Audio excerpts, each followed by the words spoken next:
आप सभी का हमारे YouTube चैनल पे बहुत बहुत स्वागत है। आइए आज सुनेंगे पौष मास शुक्ल पक्ष पुत्रदा एकादशी व्रत की कथा। पुत्रदा एकादशी का व्रत जो कि वर्ष में 2 बार मनाया जाता है, एक श्रावण के महीने में और फिर दूसरा जो कि पौष माह के शुक्ल पक्ष में पुत्रदा एकादशी का व्रत किया जाता है। पुत्रदा एकादशी के व्रत में भगवान श्री हरि विष्णु, माता लक्ष्मी और भगवान विष्णु के नारायण स्वरूप का पूजन किया जाता है। जो भी सच्ची श्रद्धा के साथ एकादशी का व्रत करते हैं, एकादशी का व्रत जो कि सभी प्रकार के पापों को नष्ट करने वाली है। जब व्यक्ति के पाप और ताप नष्ट होते हैं तभी उनके पुण्यों का उदय हो पाता है। उसके बाद ही सभी प्रकार के सांसारिक सुखों की प्राप्ति हो पाती है। तो आइए सुनते हैं पुत्रदा एकादशी व्रत की कथा। तो बोलिए प्रेम से लक्ष्मी नारायण भगवान की जय। कि एक बार महाराज युधिष्ठिर ने भगवान श्री कृष्ण से पूछा कि हे प्रभु, आप कृपा करके बतलाइए कि पौष माह शुक्ल पक्ष की एकादशी का क्या नाम है, उसकी क्या विधि है और क्या उसमें कौन कौन से देवता का पूजन किया जाता है। भक्त वत्सल भगवान श्री कृष्ण बोले कि हे राजा, इस एकादशी का नाम पुत्रदा एकादशी है। इसमें नारायण भगवान की पूजा की जाती है। इस चर और अचर संसार में पुत्रदा एकादशी के व्रत के समान दूसरा कोई भी व्रत नहीं है। इसके पुण्य से मनुष्य तपस्वी, विद्वान और लक्ष्मीवान होता है। इसकी मैं एक कथा कहता हूँ, सो तुम ध्यान पूर्वक सुनो। भद्रावती नामक नगरी में एक सुकेतु नाम का एक राजा राज्य किया करता था। उस राजा के कोई भी पुत्र न थे। उसकी स्त्री का नाम शैब्या था। वह निपुत्री होने के कारण सदैव चिंतित रहा करती थी। राजा के पितर भी रो रो कर पिंड दान लिया करते थे और सोचा करते थे कि इसके बाद हमको कौन पिंड दान करेगा। राजा को भाई, बांधव, धन, हाथी, घोड़े, राज्य और मंत्री इन सब में से किसी से भी संतोष नहीं होता था।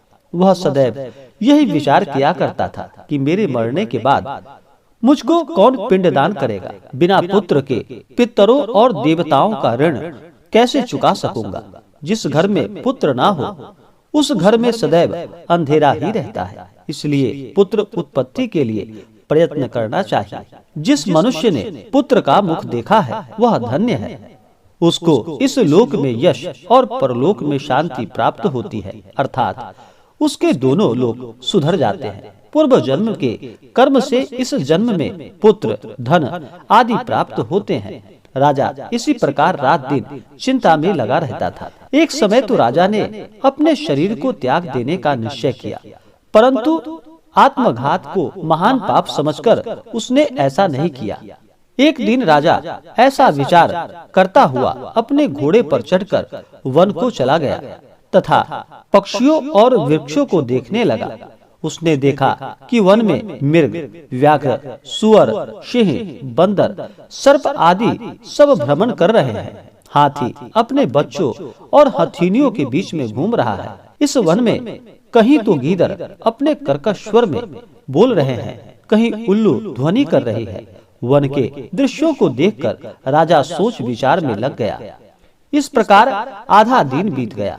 वह सोचने लगा कि मैंने कई यज्ञ किए, ब्राह्मणों को स्वादिष्ट भोजन से तृप्त किया, फिर भी मुझको दुख प्राप्त हुआ। ऐसा क्यों? राजा प्यास के मारे अत्यंत दुखी हो गया और पानी की तलाश में इधर उधर फिरने लगा। थोड़ी दूरी पर राजा ने एक सरोवर देखा। उस सरोवर में कमल खिल रहे थे तथा सारस, हंस, मगरमच्छ आदि विहार कर रहे थे। उस सरोवर के चारों तरफ मुनियों के आश्रम बने हुए थे। उसी समय राजा के दाहिने अंग फड़कने लगे। राजा शुभ शकुन समझकर घोड़े से उतरकर मुनियों को दंडवत प्रणाम करके बैठ गया। राजा को देखकर मुनियों ने कहा कि हे राजा, हम तुमसे अत्यंत प्रसन्न हैं। तुम्हारी क्या इच्छा है सो हमसे कहो। राजा ने पूछा कि हे महाराज, आप कौन हैं और किस लिए यहाँ पर आए हैं, कृपा करके बतलाइए। मुनि कहने लगे कि हे राजा, आज संतान देने वाली पुत्रदा एकादशी है।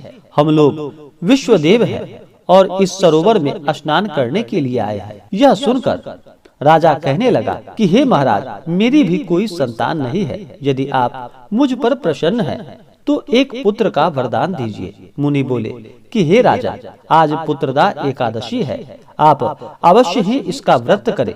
भगवान की कृपा से अवश्य ही आपके घर में पुत्र होगा।